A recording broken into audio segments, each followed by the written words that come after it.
కానీ మీరు అప్పుడు మీ గురువుగారు చెప్పినట్టుగా మీరు సన్యాసాశ్రమం తీసుకున్న తర్వాత ఆల్మోస్ట్ 20స్లో మీరు తీసుకున్నారు. ఎస్. మీ ఫ్రెండ్స్ అంటే అప్పుడు మీరు చదువుకున్న కాలేజ్ ఫ్రెండ్స్ కానీ వాళ్ళు కానీ తర్వాత ఉద్యోగాలు బిజినెస్ ఏదో చేసి పెళ్లి చేసుకుని తర్వాత వాళ్ళకి పిల్లలు వాళ్ళకంటే ఒక ఫ్యామిలీ ఉన్నప్పుడు లేదా వాళ్ళు మిమ్మల్ని ఎప్పుడో కలిసినప్పుడు మీకు ఎప్పుడు అనిపించలేదా స్వామి నేను పెళ్లి చేసుకుని లేదంటే ఒక ఫ్యామిలీ అలాంటి అవసరం మాకు మొట్టమొదటి జనరల్గా ఎలా ఉంటుందంటే ఈ స్థితిలోకి రావాలి అని అనుకున్నప్పుడు రావడానికి ముందర వాళ్ళు అడుగుతారు, do you like to get married అని అడుగుతారు. If interested they opt for it also. మమ్మల్ని కూడా అడిగారు అలాగా. కానీ but what we thought is because మాకు అప్పట్లో గురువుగారి కార్యక్రమాల్లో మేము 100% మునిగి ఉన్నాం. వారు చేసే కార్యక్రమాల్లో చదువు కోసం పంపించినప్పుడు చదువులో కూడా మేము అలాగే ఉన్నాం.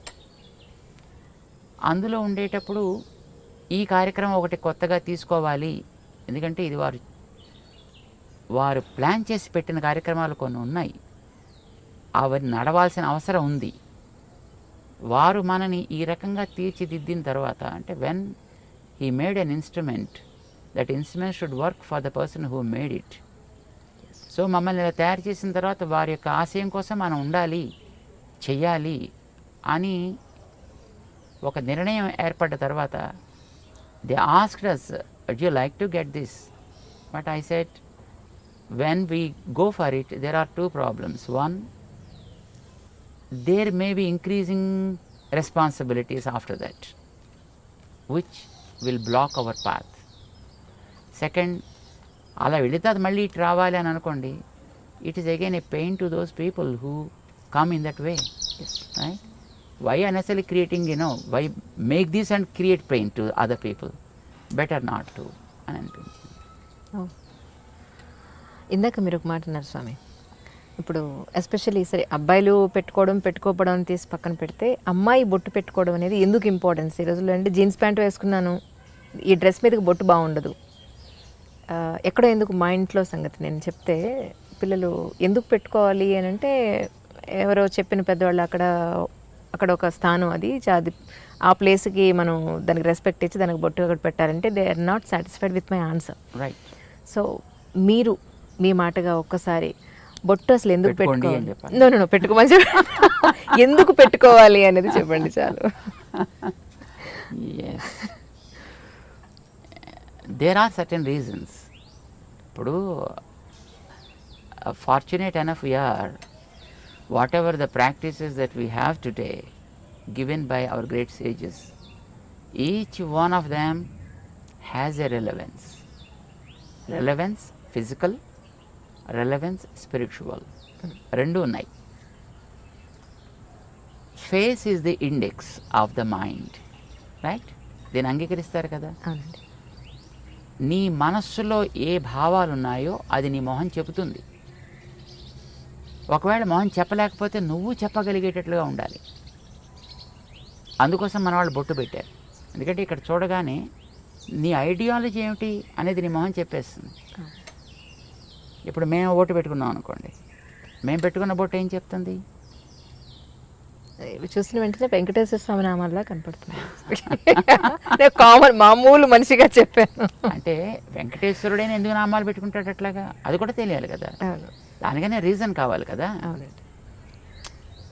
ఏమిటి మనం కోరుకుంటున్నామో అది మన మొహం చెప్పాలి. అదే కదా ఇండెక్స్ అంటే, అదే కదా. ఏది మీకు లోపల కంటెంట్ ఉంటుందో that is what the index talks about. So నీ మనస్సులో ఉండే కోరిక ఏంటి? సుఖంగా బతకాలి, శాంతంగా బతకాలి, అందరికీ ఆనందం కలిగించేట్టు బతకాలి, ఉన్న స్థాయి కంటే ఉన్నత స్థాయికి వెళ్ళగలిగేట్టుగా బతకాలి. ఎందుకంటే ఇంకేమైనా కోరికలు ఉంటాయా? అవునండి. ఏ ఫీల్డ్ వెళ్ళినా you choose any kind of field, that's okay. But ఇవే కదా మీకు అల్టిమేట్ గోల్స్. నౌ శాంతము ప్రశాంతము దానికి ఒక రంగు ఉంది, ఆనందము ప్రేమ దానికి ఒక రంగు ఉంది, ప్రగతి ప్రోగ్రెషన్ దానికి ఒక పద్ధతి ఉంది చూపించడానికి. ప్రశాంతము లేదా శాంతి తెల్ల రంగులో చూపిస్తాం, ప్రేమ ఆనందము ఎర్ర రంగులో చూపిస్తాం, ప్రగతి అనేది గ్రాఫ్ వర్టికల్ లైన్లో చూపిస్తాను, ఆర్ గోజ్ అప్. అవునండి. బొట్టు అదే. మనకి ప్రశాంతత కావాలి, అది పునాది కావాలి. ఓకే. ఈ ప్రశాంతత అనేది నీకు రెండు వైపులా సాగాలి, నిన్ను పైకి తీసుకెళ్ళాలి, చివరి దాకా ఉండాలి. సడన్గా వచ్చి మళ్ళీ పాల పొంగులాగా టక్కమని ఎక్కడో పోకూడదు. ప్రశాంతత పైదాకా తీసుకెళ్ళాలి. ఈ ప్రశాంతత అనేది ఆనందాన్ని ఇచ్చేట్టుగా ఉండాలి కనుక ఆనందం అనే దాన్ని మధ్యలో మనం చూపిస్తాం. ఈ ఆనందం అనేది ఒకటే గోల్. దానికి ప్రశాంతత is a protection, and it is the foundation, it is the protection, but this is the goal. ఇది మనకి బొట్టులో చూపిస్తాం అన్నమాట. ఆ రంగుకి కూడా ఒక రెలవెన్స్ ఉంది, ఆ లైన్కి కూడా ఒక రెలవెన్స్ ఉంది మనకి. ఇక్కడ ఎందుకు పెడతాం? ఇక్కడో పెట్టుకోవచ్చుగా, స్పేస్ హాయిగా ఉంది కదా. ఇక్కడ కూడా ఉందనుకోండి స్పేస్, బట్ ఇక్కడ ఎందుకు పెట్టాం ఇక్కడ ఎందుకు పెడతాం? మన భావన అనేది జ్ఞానానికి సంబంధించిన అంశం. జ్ఞానం అనేది తెలుసుకోవడానికి పనికొచ్చేది. తెలుసుకోవడానికి పనికొచ్చే ఇంద్రియం మన దేహంలో కన్ను. కన్ను భౌతిక రూపాలు చూస్తుంది, జ్ఞానం ఆంతర రూపాలను చూపిస్తుంది. సో జ్ఞానానికి కన్ను గుర్తయితే ఈ కంటి మధ్య భాగం మన జ్ఞాన ప్రకాశానికి ఆధారము. So start something from here and take it towards your goal. It should be upward always, but protected by peace and sattvik. గుర్తుది, ఇది ఒక గుర్తు. ఇది ఇక్కడ పెట్టడానికి కారణం యూజువల్గా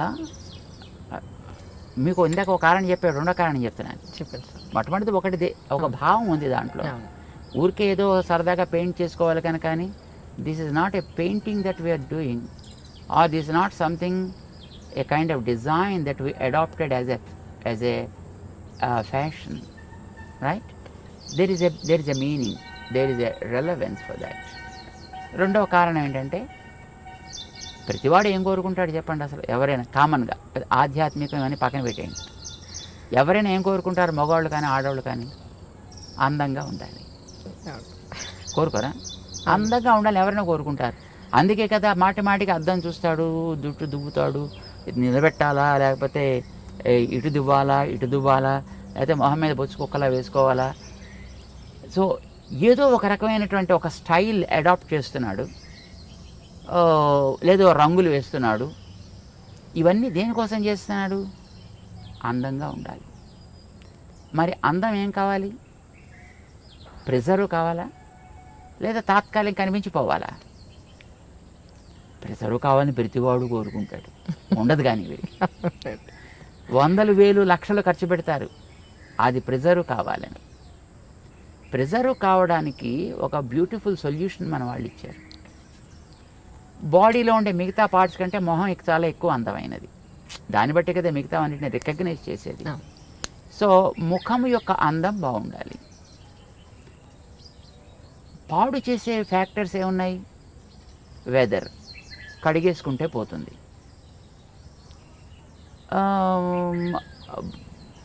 నీరసం, తింటే పోతుంది, లేదా తాగితే పోతుంది.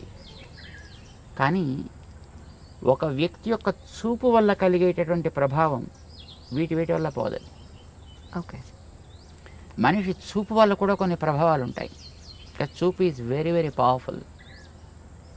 చూడండి, ఇప్పుడు కొన్ని వందల మంది కూర్చున్నా ఒకసారి మనం అలా చూస్తే ఎవరిని చూస్తున్నాం అనేటటువంటిది స్ట్రైట్గా రికగ్నైజ్ చేయొచ్చు. And the person also will be able to understand as he is looking at me. Our vision's beam is very very straight and strong and very powerful also. ఇప్పుడు మీరు ఒక ఫోటో పెట్టుకుని లేదా ఒక మనిషి ఎదురుకుండా కూర్చున్నప్పుడు మీ ప్రవర్తన ఒకే రకంగా ఉంటుందా? ఉండదు. తేడా ఏంటి? This is life, is a lively. So జ్ఞాన ప్రసారణ సాగుతోంది ఇక్కడి నుంచి. ఆ జ్ఞాన ప్రసారణ ఈజ్ వెరీ పవర్ఫుల్. ఒక మా గురువుగారు ఉండేటువంటి ఊళ్ళో వారి ప్రథమ వయస్సులో అన్నమాట, అంటే probably when he was 20s or 30s I suppose, ఒక ఓల్డ్ లేడీ ఒక ఆవిడ ఉండేది. ఆవిడలా రోడ్డు మీద పెడుతూ ఏ ఇంట్లో, అబ్బా జామ చెట్టు బాగా కాసిందే అందనుకోండి, మన్నాడు కాయలన్నీ ఎండిపోయేవి. ఇది కొంతమందిలో నేను కూడా చూశాను సార్, నిజంగా కరెక్ట్ అది మీరు చెప్పింది, 100% కరెక్ట్. అలాగే వెడుతూ పాలు పితుకుతుంటే అమ్మో మీ ఆవు బాగానే పాలిస్తోంది అందనుకోండి, మన్నాడు పాలు ఎగచేపేసేది ఆవు. Oh my God. This is a kind of evil eye. What we call it is an evil eye. Okay. దృష్టి దోషము అని అంటారు దాన్ని. ఈ దృష్టి దోషం ఈజ్ వెరీ పవర్ఫుల్, మిగతా వాటికంటే చాలా powerful. Weather impact is not much powerful. తినకపోతే వచ్చే weakness is not much powerful. Or ఎవడైనా వచ్చి 4 వాయిస్తే దానివల్ల కూడా అందం పెద్ద చెదిరిపోయేది ఏమి ఉండదండి. తాతగా దెబ్బ తగిలితే కాస్త దీన్ని ప్యాచ్ చేసుకుంటాడు, అదే కుట్లు కుట్టుకుంటాడు, మళ్ళీ నార్మల్ అయిపోతాడు. బట్ ఈవిల్ ఐ వల్ల కలిగేటువంటి ప్రభావం చాలా ఎక్కువ ఉంటుంది. ఇది పడకూడదనే కొత్త ఇళ్ళు కట్టుకున్న వాళ్ళు వాడి ఆ నేత్ర ప్రభావాన్ని ఎక్కడో ఒక చోట ఫోకస్ చేసేసి దాని మీద కనుక పోతే తర్వాత చూసినా పెద్ద ప్రాబ్లం ఉండదు. The first beam is very powerful. అందుకోసం దానికి ఏదో రకరకాల వేషాలు వేసినటువంటి గుమ్మిడికాయలు, లేకపోతే ఓ రాక్షస మొహాలు ఇలాంటివి ఏదో కడుతుంటారు. దృష్టి బొమ్మల దృష్టి పెడతల ఏదో అంటారు దాన్ని.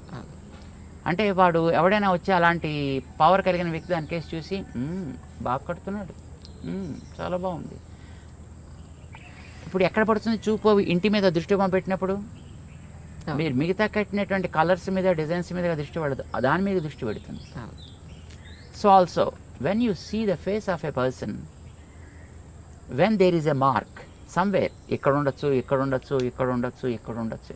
చిన్నపిల్లలకి ఉయ్యాల పడుకోబెట్టినప్పుడు వాళ్ళకి బుగ్గల మీద అక్కులు అనేవాళ్ళు చిన్నప్పుడు బ్లాక్ కలర్లో తయారు చేస్తారు, దాన్ని చుక్కలు పెడతారు, ముక్కు మీద పెడతారు, గడ్డ మీద పెడతారు, నుదుట పెడతారు. వై? ఎవరైనా వచ్చి చూసి అబ్బో మీ వాడు చాలా బాగున్నాడండి అని ఈ బొగ్గ గిల్లో లేకపోతే ముక్కు పిక్కో ఏదో చేస్తారనుకోండి, అది పిల్లవాడి మీద ఇంపాక్ట్ పడకూడదు. ఇప్పుడు చూడగానే ఎక్కడ పడుతుంది చెప్పండి దృష్టి? మీరు వెంకటేశ్వరుడు గురించి ఇందాక మీరు చెప్పారు, వెంకటేశ్వరుడు నామాలు అన్నారు. వెంకటేశ్వరుడు కళ్ళు లేవా? వెంకటేశ్వరుడు పళ్ళు లేవా? వెంకటేశ్వరుడికి పెదాలు లేవా? చెవులు లేవా? మరి మీకు నామం మీద ఎందుకు దృష్టి పట్టింది? See, whenever you have something there, your vision goes and falls directly on that. And when it falls on that, then the impact, the evil impact of the vision is gone. ఇంకా తర్వాత వాడు మిగతా parts చూసినా దానివల్ల పెద్ద ప్రమాదమే ఉండదు.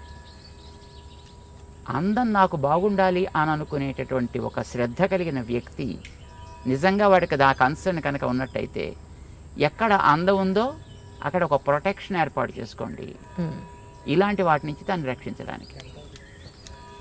చెవులు అందంగా ఉండాలనుకున్నారని చెవులకి దుద్దులు పెట్టారు. ఓకే. మెడ అందంగా ఉండాలనుకున్నారు కానీ అదేదో మెడ శంఖంలో ఏదో ఉంటుంది. అందంగా ఉండాలనుకున్న వాళ్ళు మెడలో నెక్లెస్ పెట్టారు. భుజాలు అందంగా ఉండాలనుకున్న భుజకీర్తులు పెట్టారు. చేతులు అందంగా ఉండాలనుకున్న వాళ్ళు గాజులు పెట్టారు, కంకణాలు పెట్టారు. వేళ్ళు అందంగా ఉండాలనుకున్న వాళ్ళు ఉంగరాలు పెట్టారు అక్కడ. నడు అందంగా ఉండాలనుకున్న వడ్డాణాలు పెట్టారు అక్కడ. కాళ్ళు అందంగా ఉండాలనుకున్నారు, దానికి గజ్జలు ఏవో పెట్టారు దానికి. సి, ప్రతి భాగంలో కూడా ఏది వాళ్ళు ప్రొటెక్ట్ చేయాలనుకున్నారో ఆ ప్రొటెక్ట్ చేయడం కోసం అని చెప్పి అక్కడక్కడ తేజస్ సంబంధమైన ఒకటి పెట్టారు. ఆ పెట్టేది కూడా తేజస్తో సంబంధించింది. తేజస్సు ఈజ్ గోల్డ్. అందుకోసం ఆర్నమెంట్స్ అన్ని కూడా గోల్డ్ ఆర్నమెంట్స్నే ప్రిఫర్ చేస్తారు. ఇప్పుడంటే తర్వాత రకరకాలు వచ్చాయి అనుకోండి, కానీ but basically it is a gold because gold is Tejas. బంగారం మామూలుగా మట్టి సంబంధమైనది కాదు, అది తేజస్ తత్వానికి సంబంధించింది. దాంతో చేసిన వాటిని అక్కడక్కడ రక్షణ కోసం పెడతారు. బొట్టు పెట్టేటప్పుడు కూడా ఇది పసుపుతో తయారు చేసి పెట్టాలనేది నియమం. ఇప్పుడు స్టిక్కర్లు వచ్చాయనుకోండి, దురదృష్టం కొద్దిని, ఇది ప్లాస్టిక్ ముక్కలు, పసుపుతో తయారు చేసింది కావాలి. బికాజ్ పసుపు ఆల్సో బంగారపు ప్రభావం కలిగినటువంటి ఒక ద్రవ్యం. అది యాంటీబ్యాక్టీరియల్ కదా. అవునండి. సో పసుపుని నిమ్మరసంతో కలుపుతారు, అది రెడ్ కలర్లోకి మారుతుంది. దాన్ని చక్కగా తయారు చేసుకుంటారు, దాంతో పెడతారు. లేదా బియ్యాన్ని మార్చి ఆముదాన్ని లోపల రాసి దాన్ని కాల్చి దాంట్లోంచి పొగ తీస్తారు. ఓ ఆ రాగి పళ్ళెం మీద, రాగి పళ్ళెం దాన్ని బోర్లించి పెడతారు. అది లోపలంతా కూడా మొత్తం ఆ స్మోక్ ఏర్పడుతుంది, పొగ. అది బ్లాక్ కలర్లోకి వస్తుంది. దాన్ని గీకి దాన్ని కాటుక కింద తయారు చేసి కళ్ళకి పెట్టే కాటుకు కానీ పెట్టే బొట్టు కానీ అలాంటి దాంతో తయారు చేసేవారు. సో తయారు చేసే ద్రవ్యానికి ఒక రెలవెన్స్ ఉంది, తయారు చేసే ప్రాసెస్లో ఒక రెలవెన్స్ ఉంది, అది పెట్టేటువంటి పార్ట్కి ఒక రెలవెన్స్ ఉంది. But the ultimate goal is to preserve the beauty of that specific part.